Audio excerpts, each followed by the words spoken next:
Kini atong pinakulang kahimtang sa atong panahon para karong adlaw, Marso 25, 2022.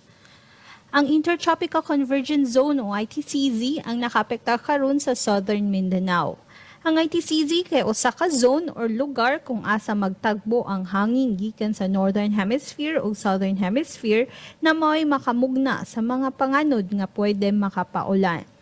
Samtang easterlies ang nakapektar sa uban pang bahin sa atuang nasod.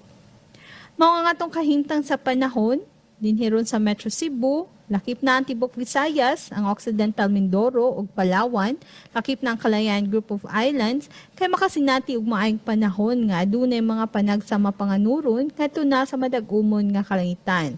Ug nakini na apoy mga lumalabay na mga pag-ulan labi na sa hapon hangtod sa gabi tungod sa easterlies ug sa mga localized thunderstorms. Para sa mga dugang impormasyon, bisitaha po ang ato ang official website ug gikan diri sa Pag-asa Visayas DOST ni si Van Sabeliano. Maayong adlaw ug daghang salamat.